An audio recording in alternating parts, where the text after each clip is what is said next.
Good evening, everyone. My name is Eleonora. The film Behind High Walls tells the story of a young Egyptian man named Karim who has died from an unknown circumstances and shows his funeral where his family and friends talk about him, and his spirit is narrating his life and events related to the 2011 uprisings and how it has affected him and his choices. The film uses an odd way of a linear structure. While the events at the funeral happen in chronological order, there are scenes of the soul of Karim that shows up in between the funeral scenes, and he is narrating his story without flashbacks in regards to his relationship with his parents, his friends, and his involvement with the 2011 uprisings. And after finishing his story and the funeral, because Karim's scenes would come up in between funeral scenes, there's a lot of fading out transitions in the final editing, and sometimes the camera zooms out of Karim. The last scene is of him being doused with water before cutting to black, ending the movie. In some scenes, the camera sometimes moves, showing the people in the room grieving for Karim's death. This happens 3 times, once in the opening scene, a scene of a woman carrying an incense, and then another scene where the camera moves forward across the reception area before transitioning to a scene in the kitchen. This type of camera movement was slow, and I felt its main intention was to mainly establish the main setting of the film and the supporting characters. The slow movement also indicated to me the feeling that this would be a dark and serious story that is otherwise pessimistic. Camera shots of Karim showing only his upper body, nude, or sometimes close-ups of his face and standing in front of a pitch-black background does indicate that Karim is deceased and is presently speaking his story from the afterlife. And in some scenes where he is covered in shadows, he demonstrated stronger emotions and gestures like protesting, and sounds of people chanting protests can be heard in the background. Young in an Arab country. Let's start with father. Old Egypt. From a good family. An old family. Cultured and highly educated. A very decent man. But a broken man. His father was sequestered under Gamal Abdel Nasser, and even though he was young, he never really recovered.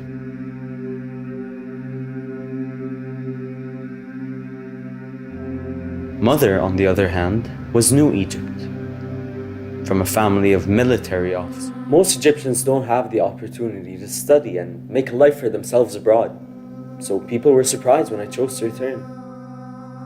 It was the possibility of change that lured me back to Egypt. We really had hope. I know, how naive we were to think we could change things.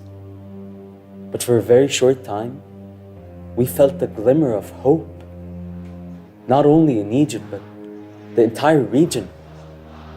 And in a country with so much self-loathing, there was even a moment of pride. ارفع راسك فوق انت مصري. Throughout the film, there is a ominous soundtrack playing that feels sad and demonstrates the grieving atmosphere as well as the unfortunate circumstances.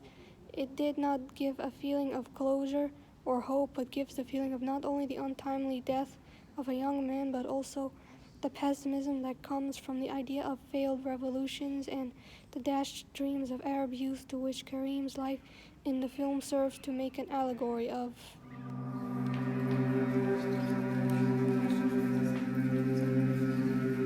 تبارك الذي بيده الملك وهو على كل شيء قدير.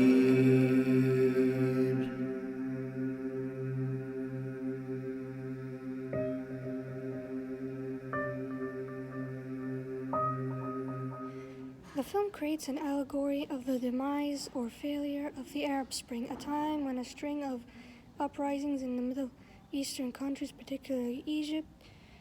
Karim describes how there is a country within a country, giant walls that protect the rich and more well-off people and separates them from the poor and working class of Egypt.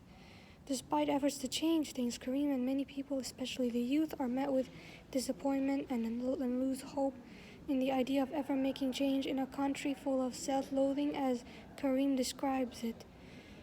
Such disappointment ultimately is what led Karim doing drugs as a coping mechanism due to feeling he has achieved nothing when the revolution was squashed, and it is implied this is what caused his death, and in the end it clearly implies he was depressed as he lost everything, and seeing his country continue in ruin, he felt he had to get away and use whatever means necessary to cope.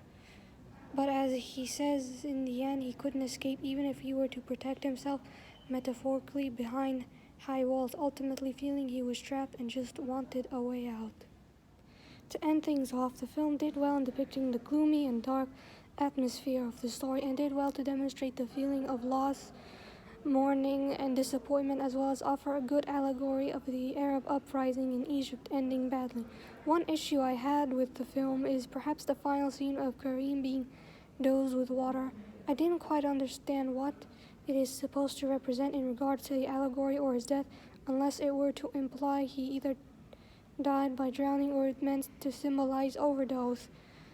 Another issue is I think the film needed more scenes and more visualization of Kareem's narration, perhaps added as flashbacks. And this is all. Thank you for watching my video review of Behind High Walls.